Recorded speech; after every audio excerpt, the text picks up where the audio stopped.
Lepaskan beban yang tak perlu. Suatu hari, Yudi, mitra bisnis saya di Money Changer menelpon. "Bro, sorry nih, kita bisa ketemuan nggak?" Katanya dengan suara bergetar. Saya kenal sekali suara orang ketika sedang panik. Saya pun mengiyakan, walaupun itu hari Minggu dan masih suasana libur lebaran. Singkat kata, Yudi hadir di depan saya dan terlihat bingung. Setelah mengatur nafas yang terburu-buru, akhirnya dia memberanikan diri mulai bicara. "Begini bos, saya kemarin transaksi dolar di bank sebanyak $100.000. Ternyata kita ketipu. Duit tersebut dibawa kabur." Dia mengurai pelan-pelan. Saya terhenyak kaget mendapatkan berita itu. Namun, saya berusaha tetap tenang dan membiarkan dia melanjutkan ceritanya. "Begini, ada seorang nelpon saya minta $100.000. Harga di suasana lebaran kan gak jelas. Jadi saya kasih harga tinggi. Dia mau loh. Ini untung besar buat kita." Lalu saya janjian di bank di daerah Pondok Indah. Kebetulan ada 2 bank asing bersebelahan. Dia bilang rupiahnya ada di bank satunya, yang dolarnya nanti dimasukkan ke bank sebelahnya. Lalu dia meminta uang dolar yang saya bawa untuk dihitung. Setelah dihitung benar 100.000. Dia meminta temannya untuk jalan menemani saya ke bank sebelah untuk mengambil rupiahnya. Entah bagaimana saya memang bodoh. Uang dolarnya sudah saya berikan ke dia. Lalu ketika saya hendak mengambil rupiah, tahu-tahu temannya kabur. Saya berusaha mengejar, tapi saya teringat bahwa dia nggak pegang apa-apa. Yang pegang dolar ya temannya di bank satunya tadi. Kisahnya sambil menenangkan detak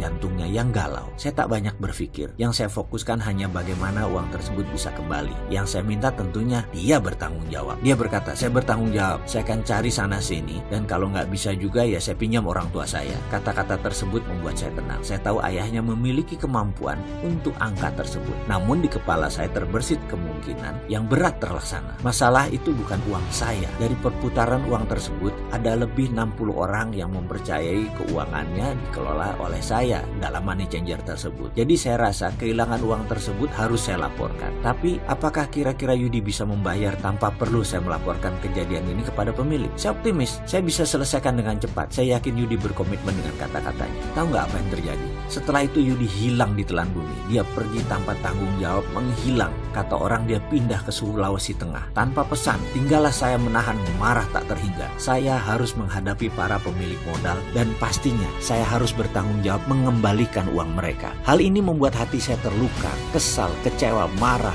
Bukan saya yang berbuat, tapi saya yang harus menanggungnya. Belum lagi, ini hanyalah satu di antara puluhan peristiwa yang membuat saya jatuh bangkrut pada tahun itu. Ketika saya teringat Yudi, muka saya murka, wajah saya memerah, dan saya kecewa. Kemana mencari orang seperti begini? Dan kalaupun dia datang tapi nggak mau bayar atau tidak mau tanggung jawab, saya bisa apa? Dalam renungan, saya melewati hari-hari di rumah. Saya teringat kembali Yudi dan kembali saya marah. Namun ada pelajaran yang saya dapat di salah satu workshop. Katanya, jika saya masih memendam marah pada seseorang atau sesuatu, saya akan terkena looping, memutar di tempat dalam pikiran dan hati saya dan tidak akan keluar sampai saya melepas hal tersebut dalam pikiran saya. Benar, saya harus melepas kemelut dalam pikiran. Tapi bagaimana saya melepasnya? Kalau saya ingat namanya aja saya marah. Pelajaran tentang prosperity conscious sangat jelas. Tidak boleh ada hal negatif atau berlawanan dengan kemakmuran, karena hal itu membuat konflik interest dalam pikiran. Otak manusia hanya bisa memikirkan satu hal. Jadi jika ada yang lain akan mengantri di belakang pikiran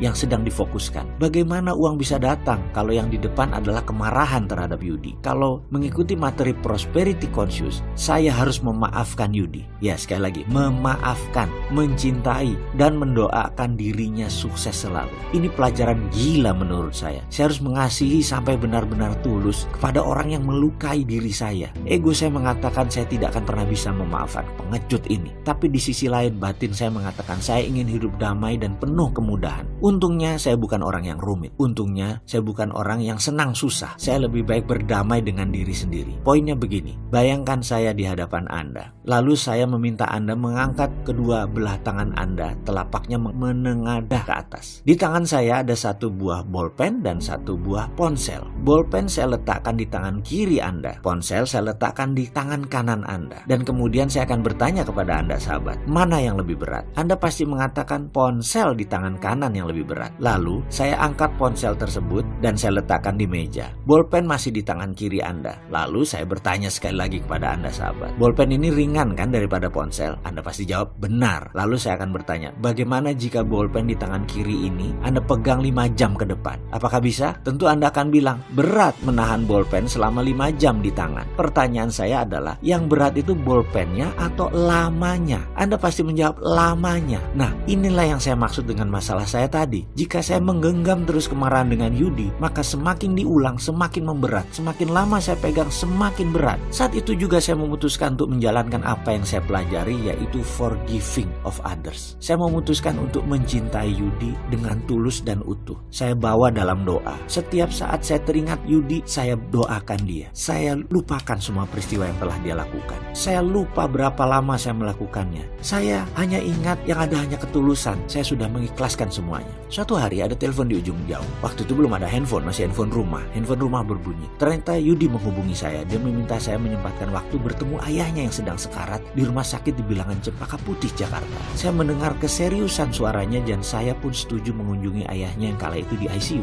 Saya kenal ayahnya dan saya heran ayahnya minta saya datang. Yudi kemudian menjemput saya dan mengawali dengan basa-basi singkat. Kami pun menuju rumah sakit. Dalam perjalanan, Yudi cerita bahwa ayahnya bertanya apakah Yudi punya masalah. Yudi pun menceritakan peristiwa tertipunya uang money changer waktu itu, yang kemudian dia kabur. Ternyata ayahnya berkata kepada Yudi, kalau kamu tidak melunasi kewajiban tersebut, kamu tidak saya anggap anak. Demikian ayahnya berkata dalam keadaan sakitnya di ICU. Karena itu Yudi memutuskan untuk membawa saya menghadap ayahnya di malam itu. Saya datang di hadapan ayahnya yang hanya bisa dihadiri orang terbatas. Saya berdiri tepat di samping sang ayah. Saya dengar Yudi berkata lirih, "Pak, saya janji akan melunasi utang saya kepada Wowi. Ini Wowi sudah hadir di samping Papa. Mohon maafin saya, Pak." Kemudian dia berpaling ke saya. "Maafin saya, Wi. Saya janji akan melunasi utang semuanya." Suaranya yang terbata-bata dan perlahan itu ternyata bisa membuat sang ayah terbangun. Wajahnya tersenyum tulus, dipegangnya kepala Yudi dan dia mengangguk pelan. "Iya, anakku, iya,"